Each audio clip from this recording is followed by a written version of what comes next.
Picture a Sunday morning car meet, rows of E46 M3s, a couple of Porsches, maybe a C63 sitting low on aftermarket wheels. Everyone's clustered around the usual suspects. Then one car pulls in. No wing, no wide body, no social media wrap. Just a silver sedan with quad exhausts and a subtle lip kit. And the people who know cars, they stop talking. That's the B7 Audi RS4. Some cars earn respect with a price tag. This one earns it with 8,250 RPM and the confidence to never explain itself. So the real question is this: what makes a 20-year-old Audi sedan command more respect than cars costing twice as much today? This isn't nostalgia talking. It's about what actually separates a driver's car from a status symbol. Audi built the B7 RS4 to be invisible to the wrong people. That was a deliberate choice. You're looking at 420 horsepower stuffed inside a body shell that, to most people on the street, reads as a slightly wider A4. No enormous vents carved into the hood. No spoiler screaming for attention. Just a subtle body kit, wider arches, and 4 exhaust tips for anyone paying close enough attention. That restraint is the whole personality of the car. The RS4 doesn't perform for an audience. It doesn't need to. And in a world where every sports sedan was competing to look more aggressive than the last one, Audi went the other direction and built something that only reveals itself when you push it. Now here's where the rarity makes this more interesting. Roughly 10,000 units were built globally across the entire production run. In the United States, Audi imported approximately 2,647 of them, sold across just 2 model years, 2007 and 2008, that's it. Compare that to the E46 M3, which moved over 40,000 units in the US market alone. The RS4 wasn't trying to win a volume war. It was a halo car, and the numbers reflect that. But the low production isn't just a collector talking point. It's context for what Audi was actually doing here. The 4.2-liter V8 FSI engine in the RS4 didn't come from a parts bin. It traces directly to the Audi R8 Le Mans prototype, the race car that dominated endurance racing from 2000 to 2005. The FSI direct injection technology won at Le Mans before it ever saw a road. When it landed in the RS4, Audi wasn't exaggerating when they called it a technology transfer. This was real motorsport engineering dropped into a family sedan wearing school shoes. The E46 M3 was everywhere. The E92 M3 was louder about what it was, but the RS4 was rarer, faster off the line, and carrying race-bred technology neither of them could claim. So, which rival do you think the RS4 beats most convincingly? Drop it in the comments, because that debate is going to come up again before this video's over. The design kept the secret. The engine is why car people lose their minds. Start with the number that defines this car: 8,250 revolutions per minute. That's the red line on the 4.2-liter naturally aspirated V8 FSI, 420 horsepower, and a sound that has absolutely no right coming out of a 4-door sedan. It's not a rumble, it's not a bark.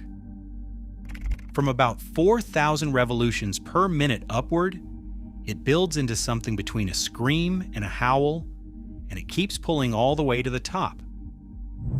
Peak torque lands at 5,500 revolutions per minute, which tells you everything about the character of this engine.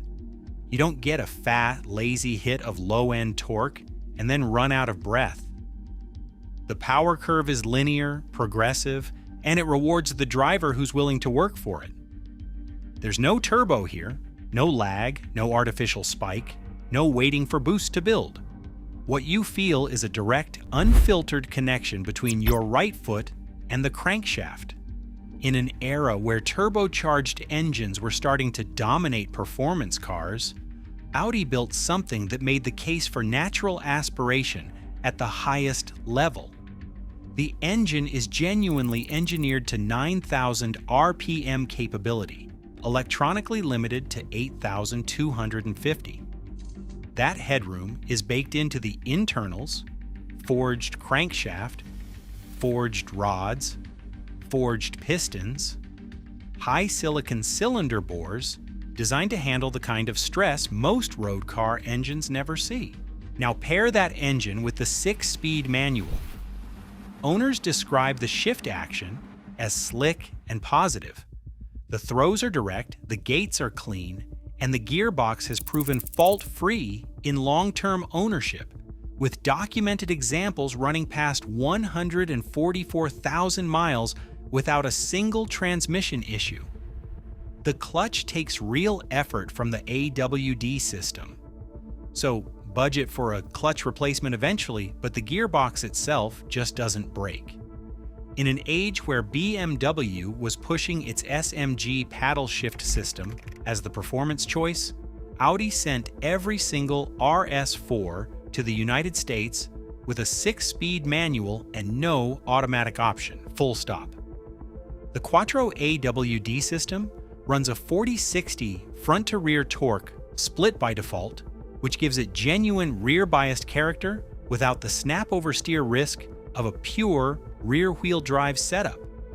In real-world testing, the RS4 covers 0 to 60 miles per hour in 4.3 seconds against the E46 M3's 4.5.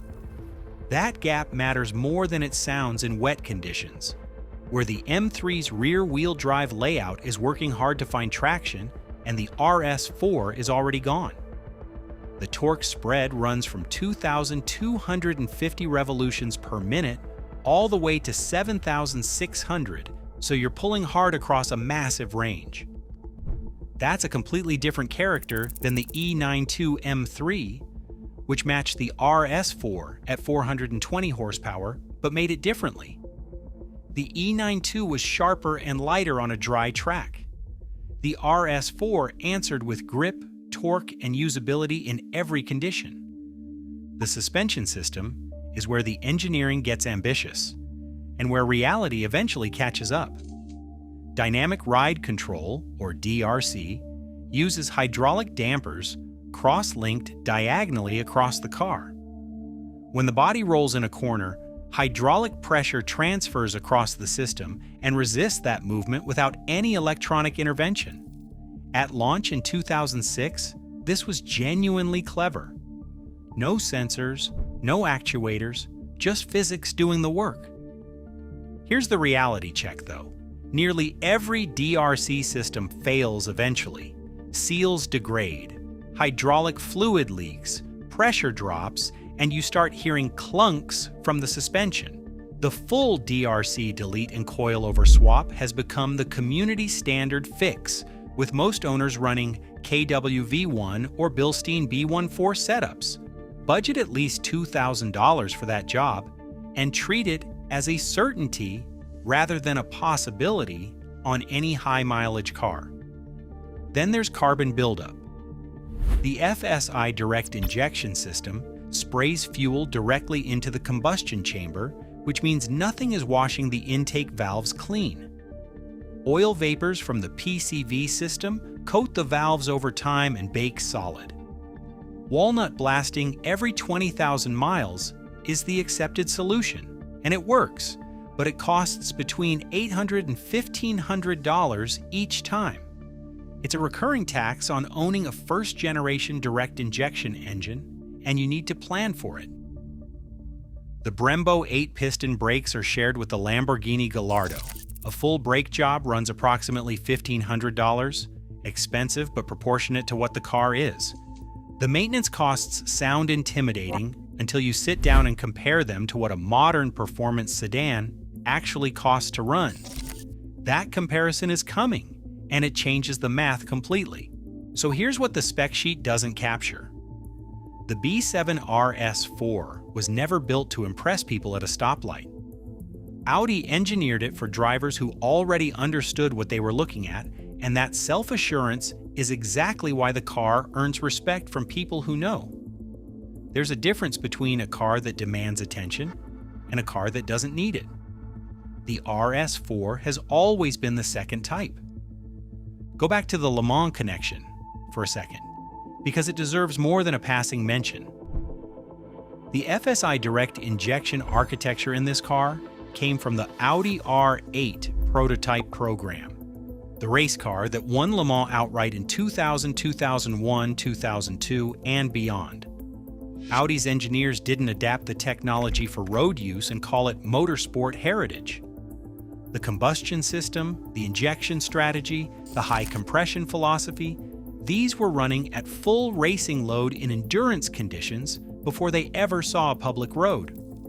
The RS4 is what happens when a manufacturer takes that seriously instead of using it as marketing language. Every RS4 imported to the United States came with a 6-speed manual. No automatic was offered, no dual clutch option, no SMG. Audi made a decision that the American buyer for this car was a driver first, and the gearbox reflects that. At a time when paddle shift transmissions were being sold as the faster, more sophisticated choice, Audi shipped a car that put a clutch pedal between you and the engine and expected you to use it. That's a confidence that doesn't age badly.